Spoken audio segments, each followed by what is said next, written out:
ጤና ይስጥልኝ። ይህ አዋዜ ነው። የዕለቱን ዋና ዋና ጉዳዮች እንመለከታለን። በላይ በቀለ ነኝ። አሜሪካም ሚሳኤል የታጠቁ ሁለት አውዳሚ መርከቦች በሆርሙዝ መተላለፊያ እየተንቀሳቀሱ መሆናቸውን ስታስታውቅ፣ ኢራን በበኩሏም የአሜሪካን መርከቦች ወደ መተላለፊያው እንዳይደርሱ አድርጌያለሁ ብላለች። በሌላ በኩል በባሕረ ሰላጤው የተሰማራው የአሜሪካ ኃይል በኢራን ሰራዊትና ዋነኛ ይዞታዎች ላይ ጥቃት እንዲፈጽም ትዕዛዝ መተላለፉ ተሰምቷል። በመካከለኛው ምስራቅ የአሜሪካ ማዕከላዊ እዝ ባወጣው መግለጫም ሁለቱ የጦር መርከቦች ሚሳኤል የታጠቁና በሆርሙዝ መተላለፊያ የንግድ መርከቦችን የሚመሩ ናቸው ብሏል። መርከቦቹ የአሜሪካንን ሰንደቅ ዓላማም እያውለበለቡ በስኬት ሆርሙዝን ማለፋቸውን አመልክቷል። የማዕከላዊ እዙ መግለጫም የኢራን ባለሥልጣናት በሆርሙዝ ሰርጥ ለማለፍ የሞከረ የአሜሪካ የጦር መርከብ ላይ ጥቃት ፈጽመው እንዲመለስ ማድረጋቸውን ካስታወቁ በኋላ የተሰማ ነው። ይህ በእንዲህ እንዳለ ሁለቱም ሀገሮች ለአዲስ ጦርነት እየተዘጋጁ መሆናቸው ሲነገር፣ የአሜሪካ ኃይል በኢራን ሰራዊትና ዋና ዋና ይዞታዎች ላይ እርምጃ እንዲወስድ ትዕዛዝ መተላለፉን ዘገቦች አመልክተዋል። አንድ ከፍተኛ የአሜሪካ ባለሥልጣንን ጠቅሰው የተለያዩ መገናኛ ብዙሃን ማምሻውን ባሰራጩት ዘገባም በመካከለኛው ምስራቅ የሚገኘው የአሜሪካ ኃይል የኢራንን ሰራዊት እንዲመታም ፈቃድ እንደተሰጠ ጠቅሰዋል።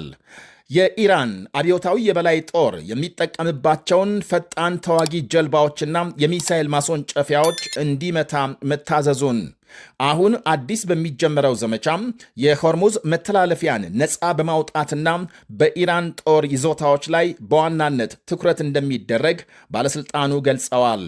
በሆርሙዝ ሰርጥ ለሚተላለፉ መርከቦች ስጋት ይሆናሉ በተባሉ ኢላማዎች ላይ ያነጣጠረ እንደሚሆን፣ የኢራን መንግሥት በበኩሉ ፈቃደኛ የሆኑ የሀገሪቱን ዜጎች ለውትድርና እየመዘገበ ጭምር ለጦርነት እየተዘጋጀ መሆኑ ይነገራል። ይህንኑ ተከትሎ ማምሻውን ኢራን በተባበሩት አረብ ኤሚሬትስ ላይ የሚሳኤል ጥቃት መፈጸሟ ተነግሯል። የኤሚሬትስ መከላከያ ሚኒስቴር ባወጣው መግለጫም ኢራን በርካታ የክሩዝና ባለስቲክ ሚሳኤሎች መተኮሷን ያረጋገጠ ሲሆን በርካታዎቹን ማክሸፉን ገልጧል። ሆኖም በድሮን ጭምር ተደግፎ በቀጠለው የኢራን ጥቃት 3 የህንድ ዜጎች መቁሰላቸው ሲነገር፣ አንድ የኤሚሬትስ ነዳጅ ጣቢያም በድሮን ከተመታ በኋላ በእሳት መያያዙን ዘገቦች አመልክተዋል። መንግሥት ለሕዝቡ የማስጠንቀቂያ መልእክት ያስተላለፈ ሲሆን የአውሮፕላን በረራም እንዲቆም መደረጉን ከዱባይ የሚወጡ መረጃዎች ያሳያሉ። የተባበሩት አረብ ኤሚሬትስ በሆርሙዝ መተላለፊያ ነዳጅ የጫነ መርከቧ ዛሬ በኢራን እንደተመታ መግለጿን ተከትሎ ነው ቴሄራን የሚሳኤል ጥቃቱን የፈጸመችባት ተብሏል። የኤሚሬትስ ውጭ ጉዳይ ሚኒስቴር ባወጣው መግለጫም በኢራን አብዮታዊ የበላይ ጦር ተፈጽሟል ያለውን ጥቃት የባህር ላይ ውንብድና ሲል አውግዟል። በነዳጅ መርከቡ ላይ የተፈጸመውን ጥቃት በቀጠናው መረጋጋትና ደህንነት ላይ አደጋ የሚጋርጥ ነው ብሏል። ከኢራን በኩል እስካሁን የተሰጠ ምላሽ የለም። በሌላ በኩል ሄዝቦላህ በእስራኤል ሊባኖስ ድንበር ከእስራኤል ወታደሮች ጋር ከባድ ውጊያ እየተካሄደ መሆኑን አስታውቋል።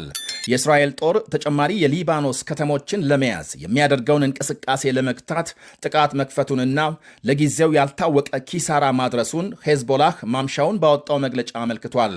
የእስራኤል ጦር በበኩሉ በ6 የሊባኖስ ከተሞች የሚኖሩ ዜጎች ለቀው እንዲወጡ ማስጠንቀቂያ ማውጣቱ ታውቋል።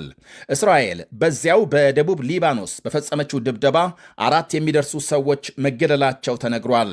በሌላ ዜናም አንድ የደቡብ ኮሪያ መርከብ በሆርሙዝ መተላለፊያ የእሳት አደጋ እንደገጠመው የሀገሪቱ መንግሥት አስታውቋል።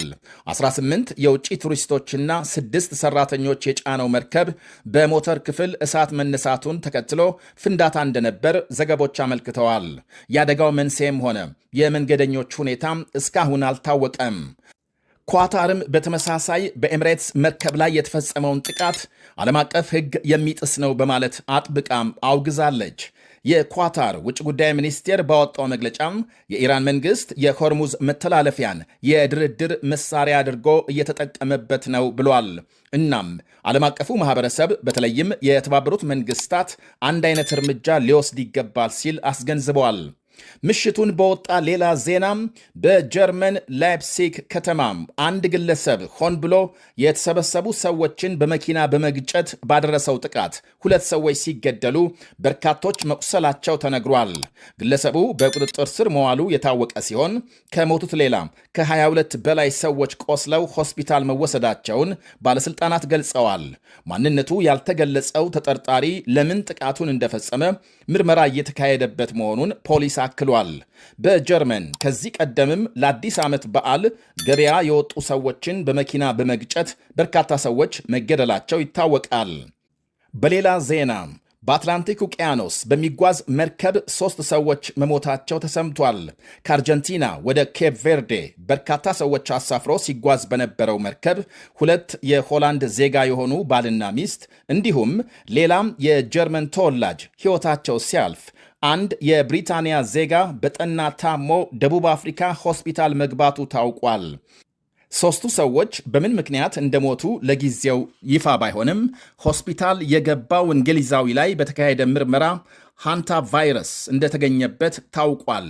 ቫይረሱ በአብዛኛው ከአይጥ ወደ ሰው በሽንታቸው አማካኝነት ይተላለፋል ነው የተባለው። ከባድ የመተንፈሻ አካል ህመም እንደሚያስከትልና አንዳንዴም ከሰው ወደ ሰው እንደሚተላለፍ ሐኪሞች ይናገራሉ። ቀሪ የመርከቡን መንገደኞች ዕጣ ፈንታ በተመለከተ ምርመራ እየተካሄደ መሆኑ ሲነገር ሌሎች 2 ህመም የተሰማቸውን ሆስፒታል ለማስገባት እየተሞከረ መሆኑ ታውቋል። ከሃንታ ቫይረስ ምልክቶች መካከል ከፍተኛ ትኩሳት፣ ራስ ምታት፣ በጡንቻዎች ላይ የህመም፣ የድካም እንዲሁም የማቅለሽለሽ ስሜት ዋነኞቹ ናቸው። ናይጄሪያም ከደቡብ አፍሪካ ዜጎቿን ልታስወጣ መሆኑ ተነገረ። የናይጄሪያ ባለሥልጣናት በዜጎቻቸው ላይ የሚፈጸመውን ጥቃት በተመለከተ የደቡብ አፍሪካ ዲፕሎማቶችን ካናገሩ በኋላ ነው ዜጎችን ከማስወጣት ውሳኔ የደረሱት ተብሏል። እስካሁን 130 የናይጄሪያ ዜጎች ወደ ሀገራቸው ለመመለስ ፈቃደኛ መሆናቸውን ገልጸዋል። የናይጄሪያ ውጭ ጉዳይ ሚኒስትር በደቡብ አፍሪካ በውጭ ዜጎች ላይ የሚፈጸሙ ጥቃቶችን አጥብቀው ያወገዙ ሲሆን የናይጄሪያን ዜጎች ደህንነት በተመለከተ የደቡብ አፍሪካን ባለሥልጣናት ማነጋገራቸውን ገልጸዋል። የሁለቱ ሀገሮች ውጥረት ተባብሶ ወደ ዲፕሎማሲ መቋረጥና የአጻፋ እርምጃ ሊሸጋገር እንደሚችል ይነገራል። የደቡብ አፍሪካ የዓለም አቀፍ ግንኙነትና ትብብር ሚኒስቴር በበኩሉ ከናይጄሪያ ጋር የተካሄደው ንግግር ገንቢ እንደነበር ጠቅሷል። ይህ አዋዜ ነው።